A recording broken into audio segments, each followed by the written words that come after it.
Hi, welcome back to Thrifty in OKC. If you are just joining me for the first time, I am a part-time reseller who lives in Oklahoma City, Oklahoma, and I love to thrift for my family, but I also love to thrift for reselling.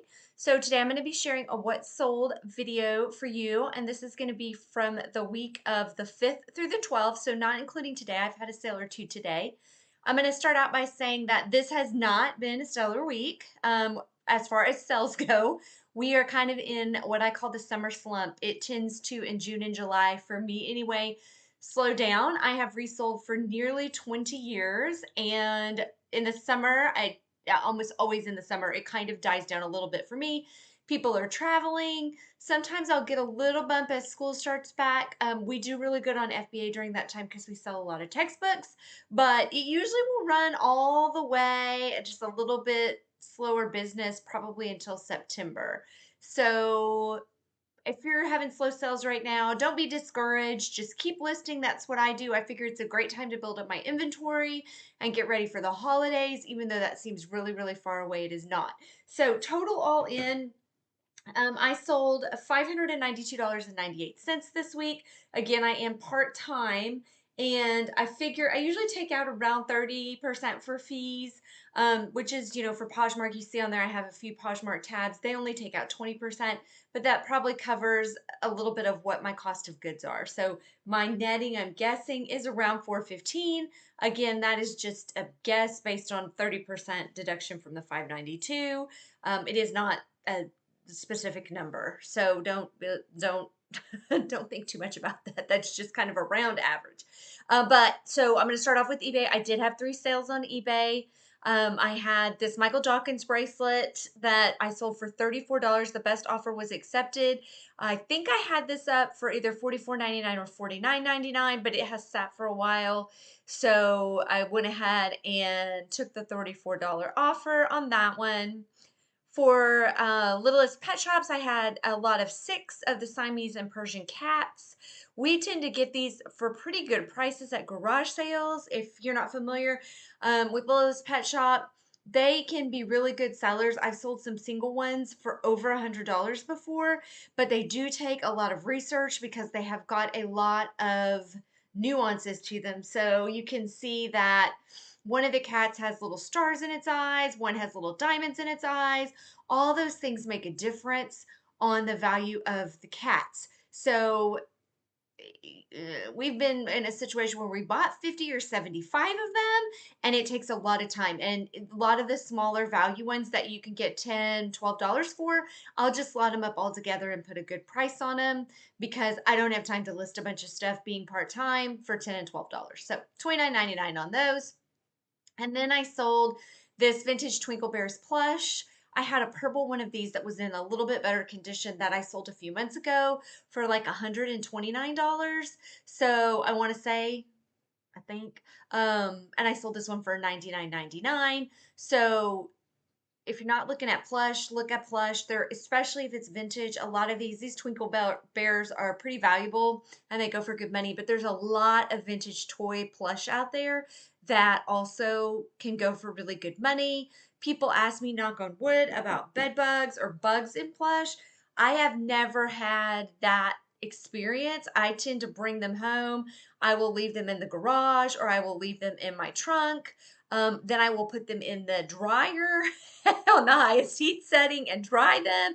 And again, knock on wood, so far I've never had any issues. So, and most of them can be cleaned up pretty easily with just a just a washcloth that you've put hot water on. So if they're a little bit dirty, don't shy away. And you can see this one, it had some metallic thread, and then the tongue I didn't want to clean too much because if you push that tongue, it's what lights up the belly down on the bear. So I was afraid if I got water on it, it wouldn't work. So I didn't get crazy on the tongue there. So that was it for eBay. So eBay was really small. It was $58 for me this last week.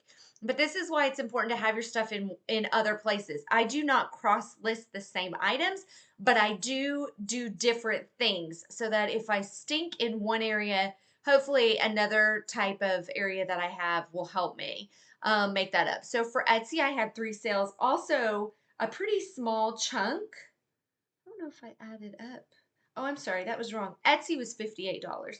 eBay was $163.98. You're obviously I sold a $100 bear that could have been $58. So much for my note taking skills over here. So for Etsy, I did have a really slow week on Etsy. $58 is really low for me on Etsy. But again, just keep listing. It's gonna come. Don't get discouraged if you have slow sales. So this bag sold for $26. This New York City plastic bag. I think this was really cute. I was glad to see. I mean, I sad to see it go, but glad to see it go to a good home. I always feel like these are like my children or something. This necklace I sold for 20, but I am having a 20% off sale right now on anything over $20. It just goes through the weekend. So somebody snatched this up. They got it for 16.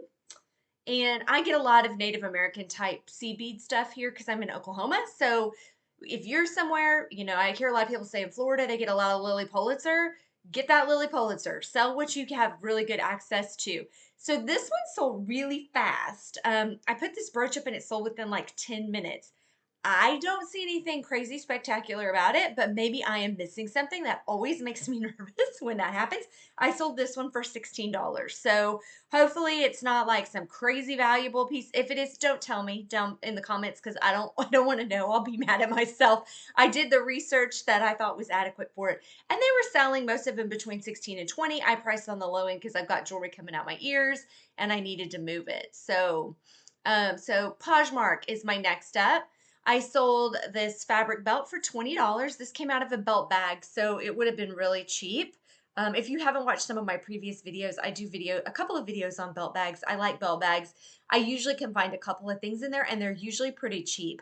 Like I don't spend more than typically $5 on a bag for belts, and if I can pull out 2 or 3, that's a good deal for me. So this was actually from my own closet. It was a nomad skirt that was from Anthropologie originally.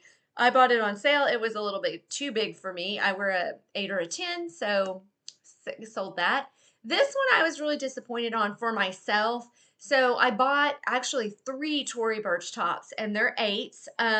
But Tory Burch does run a little slimmer, especially bust-wise, and they were really tight on me across the bust.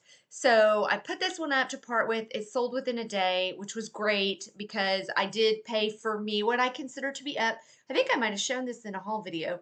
I paid like $7 and something for it, which again, for me is a lot. I don't normally do that, but I thought it was for me. And so I was willing to pay that extra for it. And then it just didn't fit me. So I was glad to turn that around. I have 2 others that are very similar style that I'm in the same boat with. So those will be popping up. And again, I think I showed this on a haul video.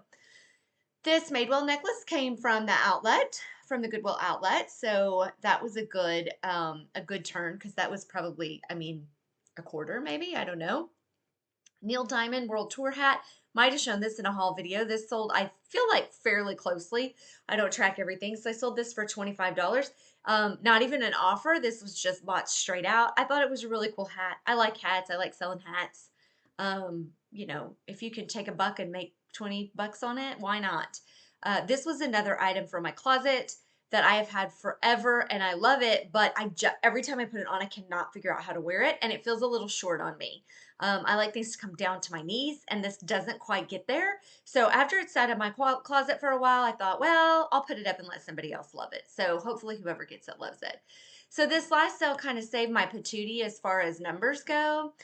This was a David Yurman cable shrimp dome ring in 14 karat gold. It is a smaller size. I found this. I really toyed with keeping it because I have a tiny finger and it's hard for me to find rings that fit without having to have them sized. But at the end of the day, I didn't know if I would ever wear it, and so I went ahead and listed it up. I did have it listed, I want to say for $300 with the intent that I would take an offer on it. I assumed someone would make an offer, and they did of $250, which was perfect for me. So there you go. So I sold that. So on Poshmark, I had a total of $371.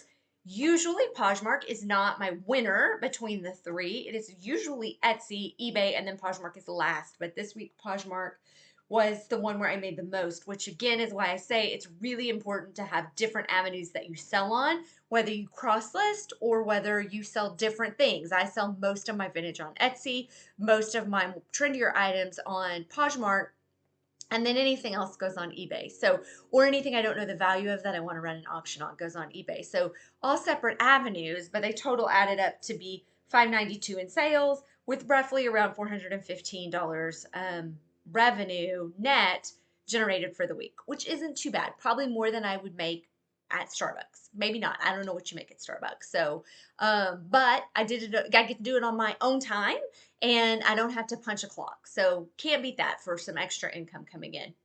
If you liked this video, you liked what you saw, or you have any comments, please leave them down below. Give me a thumbs up, subscribe. I'm working super hard to grow my YouTube channel. That was kind of my New Year's resolution. So far, I've done pretty good as far as I am being consistent, getting videos up, which if you do videos, you know a lot of times is half of the battle. So please give me some love down below if you can. And if I already said that. If you like what you saw, hit that subscribe button. Thanks so much for watching. I hope you had good sales this week. I hope you have good sales next week. And if you're learning and you have any questions, ask down below. See you next time. Bye-bye.